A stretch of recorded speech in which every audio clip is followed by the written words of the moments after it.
Pozdravljeni. Dobil sem kar nekaj vprašanj glede današnjih situacij,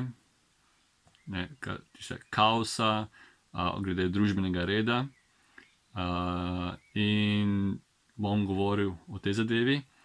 Kaj pa tudi pravzaprav glih naslednjo branje, verza iz Da me pade, ravno se tudi ukvarja z prav istim vprašanjem, tako da bom jaz najprej kar prebral tale vers. To je vers 3 do 6 v prvem poglavju. Zmeril me je, udaril me je, premagal me je, okradel me je. Kdor se predaja takim misli, bo vedno poln sovraštva. Zmeril me je, udaril me je, premagal me je, okradel me je. Kdor pa take misli opusti, se sovraštvo pomiri. Sovraštvo se s sovraštvom nikoli ne pomiri, ampak le za nesovraštvom. To večna je resnica. Ljudje namreč pozabljajo, da prav vse nas čaka smrt. Kdor se tega zaveda, vse prepire pomiri. Torej, ni važno, kakšni situaciji v življenju, a je to v družbi, med ljudi, jeza ni nikoli prava rešitev. Jeza pravzaprav pokaže le, da je problem nekje drugje, to je pa znotraj nas, oziroma zaradi nerazumevanja. Kot sem že govoril v prejšnjem videu, mi vedno mislimo, da je nekdo tam kriv za vse, kar se dogaja v nas, za naše razpoloženje, za naše občutke, za vso to našo muko in tako naprej. Ampak v resnici mi pravzaprav ne moremo vpogledati v korenino našega doživljanja, v korenino našega problema. Torej, je zelo bolj globoko eksistenčno vprašanje. In fundamentalno rečeno, bežanje od tega neprijetnega občutka, tega osnovnega elementa našega doživljanja. Da na hitro ponovim od zadnjič, naše doživljanje je pravzaprav nekaj bolj v ozadju, v nekem kontekstu. In da lahko pride do doživljanja, da lahko sploh tam doživljanje, potrebujemo ne samo zavest, ne samo neke čutila, ampak občutke. In občutki so, 3 občutki so neprijetni občutki, prijetni občutki, pa nevtralni občutki. Imajo svojo naravo spreminjanja. Če je neprijeten občutek, neprijeten, se spremeni v prijeten in nimamo velikašnega kontrola nad tem. Samo zaradi navednosti, in navednost pomeni misliti, da imamo mi kontrolo nad doživljanjem in da imamo mi kontrolo nad občutki, poskušamo spreminjati to naravo. Ko je neprijeten občutek, mi postiskamo stvari stran, da poskušamo kontrolirati neprijeten občutek in to postane upor, odpor, jeza. Ko je pa prijeten občutek, pa poskušamo to obdržati, zadržati, se želeti še več tega, to je potem strast. In kar je tukaj tudi zanimivo, to pomeni, da izgleda ta neprijeten občutek je tudi ima znotraj, oziroma ta prijeten občutek ima znotraj tudi neprijeten občutek, drugače ne bi poskušali imeti še več tega. Torej, ta prijeten občutek je tudi sam po sebi neprijeten. In nevtralni občutek, to pomeni, da poskušamo pa nekaj čutiti. Nekaj čutiti je boljše, kot pa ne čutiti. In zaradi tega mi smo izgubljeni med stvarjo, ko so čutnostjo, poželenjem, pa seveda z jezo in uporom. In kako zdaj premagati ta jezo in upor? Če mi nočemo premagati strast, potem tudi ne moremo premagati jezo. Gre to z roko v roki, zato ker namen, ta navada, ki jo imamo, je čist ista formula. Vedno je težnja nad stvarmi tam in te stvari, ki jih mi domnevamo, kot da so neke stvari za nas, ki nas pogojujejo. Tako da, to zadeva je seveda veliko teže, kar za naenkrat zarazumeti, ampak sporočilo je, da mi ne moramo, se moramo mi zadržati jezi. Torej, mi ne moramo misliti, da je problem nekje tam zunaj. Seveda so problemi zunaj, seveda so nepravice zunaj, seveda so problemi, ki jih moramo razrešiti. Ne moramo zdaj ostati gluhi in slepi glede problemov, ki se dogajajo v družbi. Ampak če se to pokaže zdaj v jezi, potem je problem nekje drugje, ne tam. Problem je nekje drugje. In kako lahko mi spoznamo, kje je problem, tako da se zadržimo. In kot se vidi ta verzi, sovraštvo se nikoli sovraštvo ne konča, ampak le za nesovraštvo. Ta vers ni rekel, da se konča z ljubeznijo, kaj tasga. Torej za nesovraštvom, torej za zadrževanjem jeze, da mi ne reagiramo, da se ustavimo, da stopimo nazaj, da lahko sploh pogledamo, kje je resnični problem. In šele potem, ko vidimo, kje je resnični problem, šele potem mi lahko potem vse to raziskujemo in spoznavamo in potem bomo videli, kako iti naprej. Če pa mi začnemo bežati stran od jeze, tudi uporabljamo neko metodo, neko tehniko, kot je izražanje neke tehnike o meditaciji, o ljubezni, da moramo mi zdaj razširjati ljubezen do vseh stvari. Potem lahko to ne pomaga preveč, ker mi smo še zmeraj zapičeni v eno stvar, ki poskušamo razrešiti. Torej, to ne pomeni, da moramo zdaj mi vse ljubiti in imeti vse radi, ampak bistvo je, da mi ne reagiramo, da mi ne eksplodiramo v neki jezi ali pa tudi, da gojimo neko jezo v sebi. Ko se zadržimo z jezo, ko razvijemo pozornost, in pozornost, kot sem zadnjič rekel, pozornost enoti postane bolj obsežen bolj jasen, in narava jasnega ko ni prepleten z ničemer edinstvenega, specifičnega, ko je vzdržljiv zbran narava takega dobro razvitega so sledeči simptomi. To je pa prijaznost, sočutje, zadovoljstvo in mirnodušnost. Torej, to so kvalitete ki ni vpleten v te dva ekstrema, to je v strast ali odpor, ali nevednost, izgubljenost in zmedo. Torej, mi ne bomo zdaj razvijali ljubeznijo, naj bo vse srečna, živa, srečna in taka,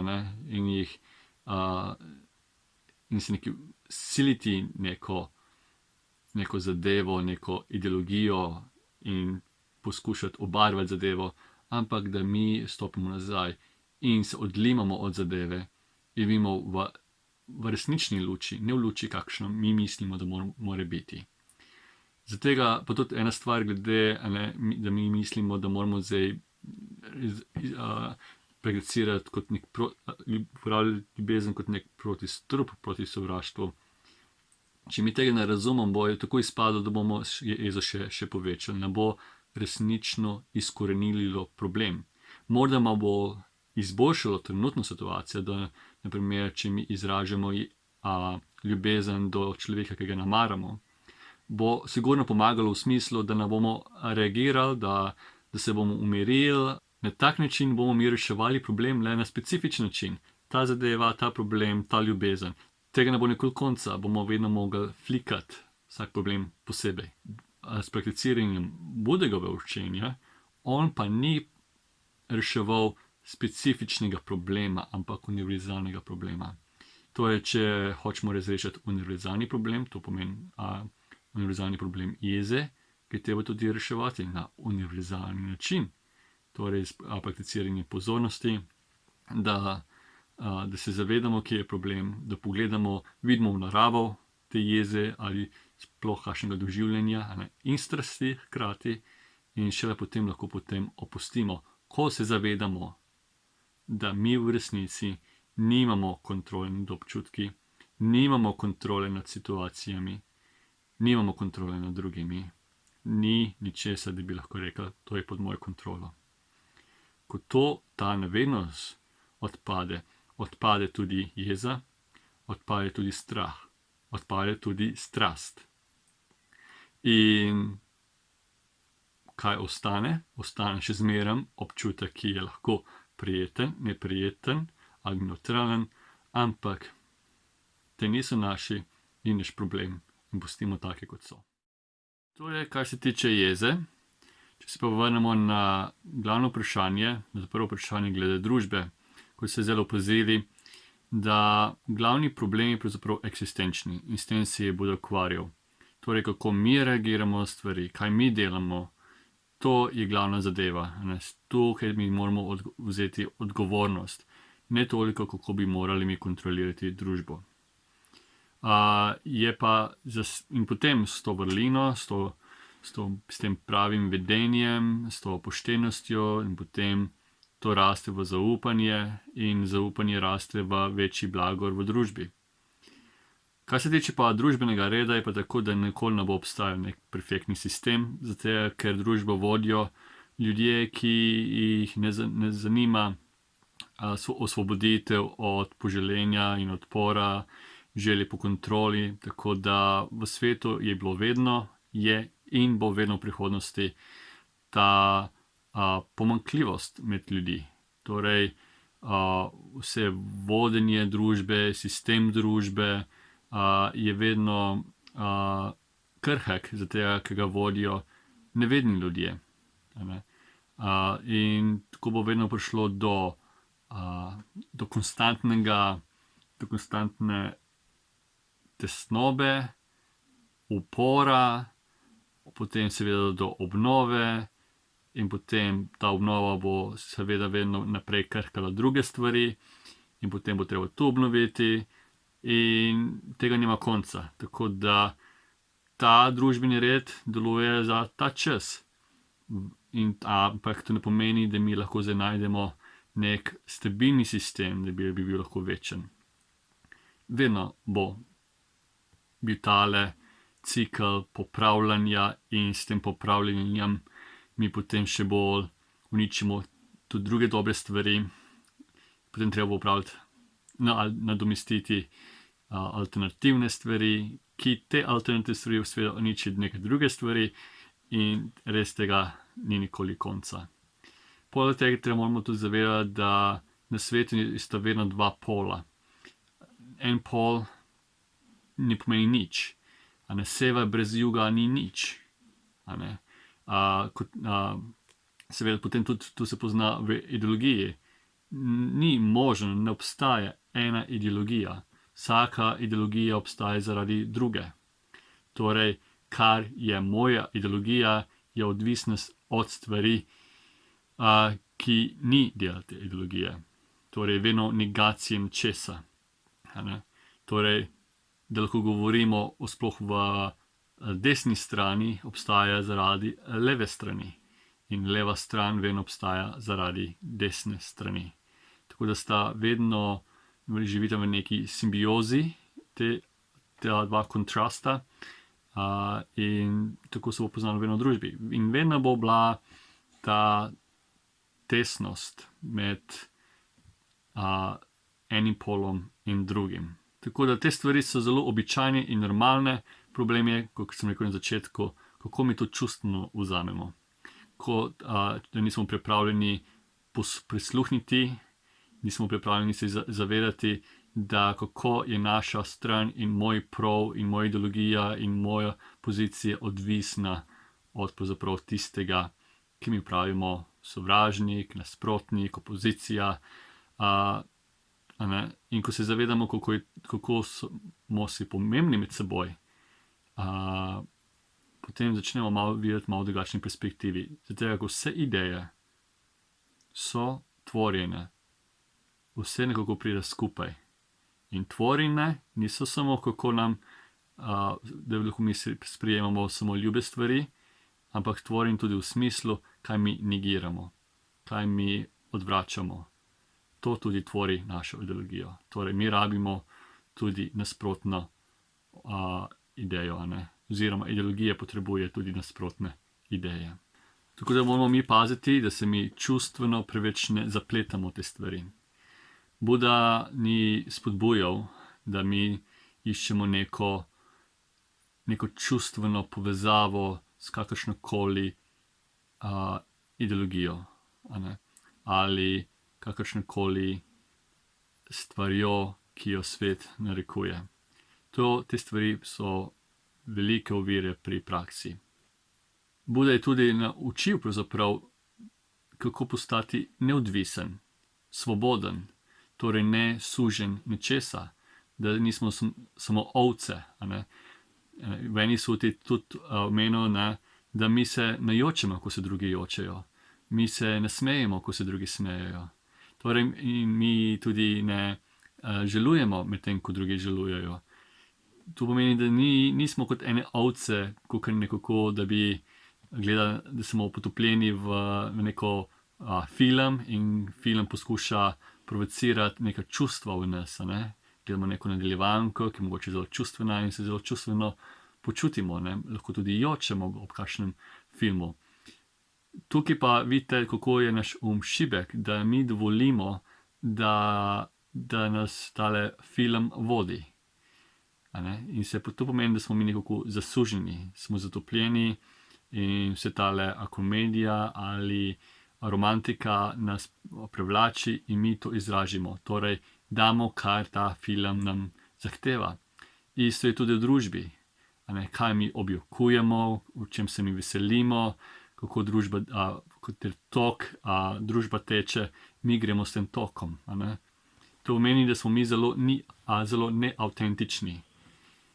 In smo nekako kot ovce potem. Gremo, kam gre cela čreda. Pri Budovem učenju je pa spodbuda popolnoma drugačna. Ne, da smo mi ovce, da mi samo sledimo, kar drugi delajo, ko jokamo, mi jokamo, ko se eni držijo nekih ideologij, da se mi tudi držimo iste ideologij, da smo jezni na iste stvari, da smo veseli za iste stvari. Je Buda rekel, ne, ustavite se, ampak ustavite se in razmislite. Izberite se, bodite pozorni, raziskujte ta fenomen, sprejmite odgovornost zase, premislite, kje je res problem. Je problem res tam zunaj? A res hočemo biti kot neki lutke, da igramo vlogo desnega, levega pola, severnega, južnega pola? To je vse naša odgovornost, zakaj mi to delamo, ampak lahko ugotovimo, da pravzaprav vsako potopljenost v svet, kakšnikoli družbene norme, je pravzaprav pobeg od individualnosti, pobeg od odgovornosti in pobeg neke avtentičnosti. Zato, ker ta odgovornost je neprijetna in je lažje iti z družbo in iti v toku tega potoka, te reke in ne prevzeti odgovornost. In če je kaj narobe, potem mi vedno krivimo druge, nikoli sebe. Tu gre v nasprotni smeri kot resnica, kot dama, ki jo je Buda učil. In Buda je zelo poudarjal, v eni suti pravi, bodite si sam svoj otok, svoja lastna zatočišča, brez drugih zatočišč. Naj bo dhamma vaš otok, naj bo dhamma vaše zatočišče, ne iščite se zatočišče drugje. Torej, dhamma pomeni resnica, to, ki jo lahko raziskujete le znotraj tega doživljanja, te strukture svojega doživljanja v umu, ne nekje zunaj. Seveda je tudi Buda govoril o popolni družbi.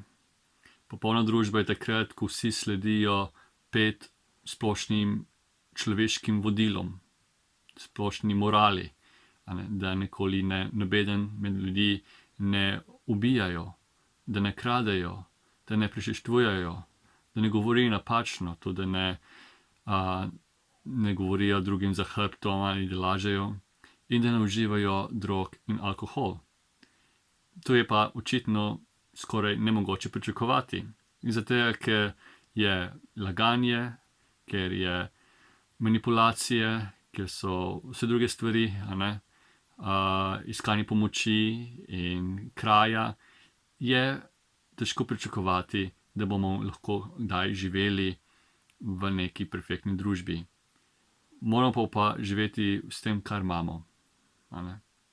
Je pa zanimivo, da Buda je dal spodbudo nekemu narodu, to je Vajrayinska republika v Indiji takratnega časa, in je dal neko ustavo temu narodu, in ta ustava je pomagala temu narodu, da postanejo močni, da se razvijajo in da noben nek zunanji element, sovražnik, ne more jih nikoli premagati. In ta statut ali ta ustava ima 7 faktorjev. Prvi faktor, da je Buda dal spodbudo, da narod se vedno in pogosto sestaja. Torej so vedno med seboj srečajo in se potem pogovarjajo. Če ni srečanja, potem so ločeni in pride le do domnev, spekulacij in vedno sigurno pomislimo na najslabše o drugi osebi. Če pa se redno srečujemo, to pomeni, da živimo kot skupina, kot ena enota. Drugi faktor je, sestajajo se v harmoniji, rastejo v harmoniji in upravljajo zadolžitve v harmoniji. Ko se skupaj dobijo, se pogovarjajo v harmoniji. To je medsebojno spoštovanje, medsebojna prijaznost in neko zrelost. Če tega ni,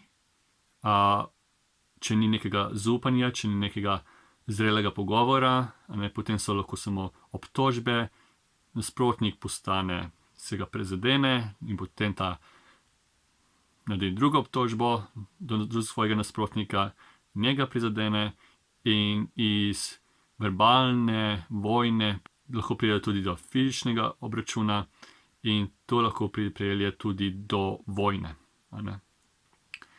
Torej, harmonija je druga točka. Tretja, ne ustvarjajo novih temeljnih zakonov ali odpravljajo starih temeljnih zakonov, ki so bili sprejeti v starodavni ustavi.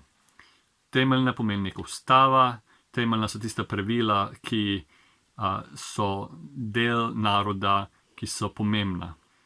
Če začnemo spreminjati temeljne zakone, to potem seveda postane, vse zakone lahko potem so vprašljivi, so krhki in ta stabilnost in varnost naroda, ki je bila grajena na tem temelju, na tej ustavi, postane krhka. Vedno bo kdo bil oškodovan, ranjen zaradi takih velikih sprememb in to bo potem pritegnilo neko novo opozicijo in lahko družba postane ponovno krhka. Četrta točka, četrti del te ustave je, spoštujejo starešine svojega naroda, jih upoštevajo, častijo, poveličujejo in verjamejo, da jih je vredno poslušati. Ti so ljudje, ki imajo že neke izkušnje, ki so videli več, kot smo mi. Mi smo se lahko naučili veliko stvari, ampak čutiti stvari osebno pomeni nekaj drugega. Tako da iskati nasvete pri starejših ljudeh, ki imajo več izkušenj, je zelo pametno. Danes je seveda nekaj čas za upokojitev, vse starejši ljudje mi radi odmikamo in preveč poudarjamo neko modernost, da damo neko mladost, ampak da velike spremembe so zelo nevarne in potencialno zelo škodljive na nekemu narodu. Torej, biti malo konzervativen je zelo v redu za stabilnost družbe. In 5. točka, nikogar ne preganjajo ali silijo, da prebivajo z njimi proti njihovi volji. Torej, ne sili se, da bi poskušali spraviti ljudje v nekaj, kar je proti njihovi vrednoti, se nikamor jih ne sili, pa tudi, da se jih ne preganja. Da je neka toleranca nad drugimi, ki verjetno potrebujejo našo pomoč, zatočišče in da se jim pomaga. 6. pravila je, da spoštujejo svoja svetišča, tako domača kot od zunanja, jih upoštevajo, častijo in jih poveličujejo. Ko tukaj jaz razumem, jaz bi to interpretiral, da je pomembno, da mi spoštujemo svojo narodno kulturo. Tukaj govori o svetiščah. Pri Budovem učenju mi nimamo svetišča, mi nimamo češčenje svetišč v praksi. In tudi isto je bilo, tudi Budovi učenci v času Bude, oni niso čistili svetišča. Ampak še zmeraj Buda je dal na svet Vajrayanov, da spoštuje svoje tradicionalne svetišča. Kaj bi tako interpretiral v slovensko okolje je, da spoštujemo krščansko kulturo. Da to ne pomeni še, da moramo mi biti kristjani, da moramo mi verovati, ampak ima neko svojo tradicijo, ima nek svoj temelj, ima nek element, ki povezuje to kulturo, to tradicijo in je vredno spoštovanja. Ta temelj, to so krščanske vrednote, na tem temelju se je gradilo ta identiteta tega ljudstva. V našem primeru to slovenstvo. In 7. točka. Omogočajo zaščito in varnost tistih svetih bitij, ki so vredni spoštovanja. Tako lahko ta sveta bitja stopijo na to območje in v tem območju udobno živijo. Da se ustvari neko okolje, v katerem lahko pritegne sveta bitja, modra bitja, modrijane, pa tudi inteligentne, izobražene, da prevabi ta kraj ljudi, ki hočejo živeti v nekem varnem, udobnem in prijetnem okolju. Če, naprimer, vsak, ki razvija dobroto v sebi, hoče živeti v kraju, ki je polno dobrote. Jaz sem obiskal tudi nekatere države, za katere sem čutil veliko dobroto in sem hotel tam biti, sem hotel tam živeti. Torej, da se ustvari nek narod, da lahko pritegne ne samo pametne ljudi, ne samo inteligentne ljudi, ne samo izobražence, ne samo turiste, ampak tudi sveta bitja, modrijane. In ko je Buda govoril o tej ustavi enemu od ministru, verjetno ministru za zunanje zadeve, in ki je prišel do Bude v imenu nekega kralja, in je Buda opozoril temu ministru, da ta drug narod, ta republika spoštuje to ustavo in ni nemogoče, da bi jo lahko katerikoli zunanji sovražnik zavzel. Zakaj? Zato, ker se držijo skupaj.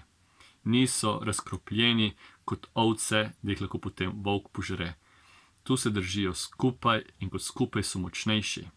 Predstavljate se tudi, če bi jaz imel neko palčko, če bi imel samo eno palčko, kako je ta, če je samo ena, se zlahka zlomi. Če pa bi imel jaz zdaj kup palčke, kot je ta, to je zbirka palčk, ne morem zlomiti. Torej, ko je narod združen skupaj, si jih ne da zlomiti. Je pa tale minister bi malo brihten in je gotovo, ne moramo jih napadati in zavzeti direktno. In razmišljal, kaj bom jaz naredil? Naredil bom notranji razkol. Torej, da z manipulacijo, da razdeli ljudstvo znotraj. Torej, ne od zunaj, pa znotraj. In pa ideja v tem je, da povzročiti spor, nasprotja, da se med seboj kregajo in napadajo, in naredijo potem narod šibek. Ko je narod razkoljen na dva pola, potem ima neko zunanja sila možnost, da samo vstopi v ta narod in kontrolira.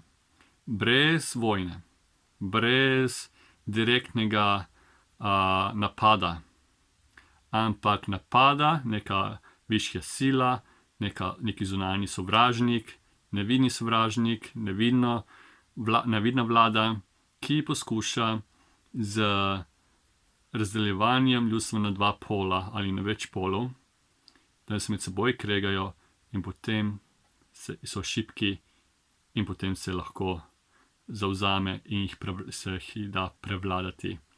Isto, če je slab pastir, se ovce razkropijo in volk jih lahko napada. Tako da je to zelo pomembno svarilo. Tu se dogaja verjetno ves čas v družbi, ko narod ne zna se držati skupaj in potem mislijo, da bolj ko si ti na enem polu, boš rešil državo, ali drug misli, bolj ko si na drugi strani pola, da boš rešil državo ali svoj narod.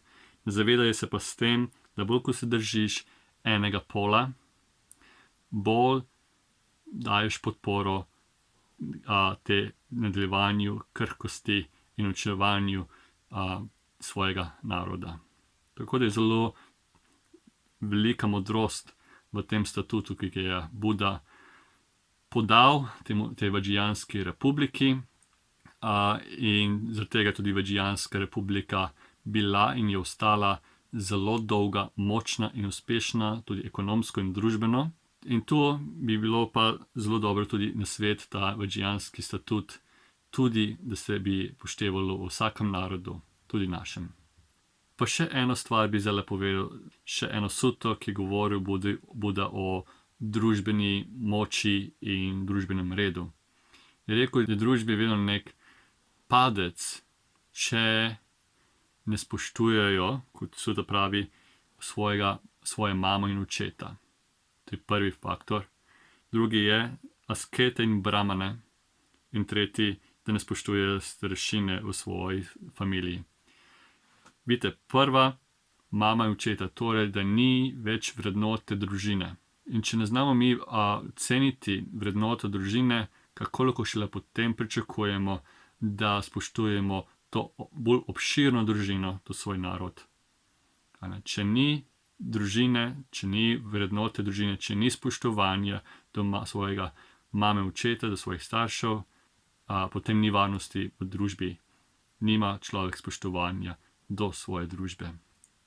In druga je spoštovanje do askete in brahmane. To so asketi in brahmani iz časa Indije, ko so bili iskalci resnice. Posebno brahmani so bili neki svečeniki. Če bi to dal v današnji čas, v našo kulturo, bi temu rekel neko meništvo ali duhovščina. In tudi tukaj je pomembno neko spoštovanje.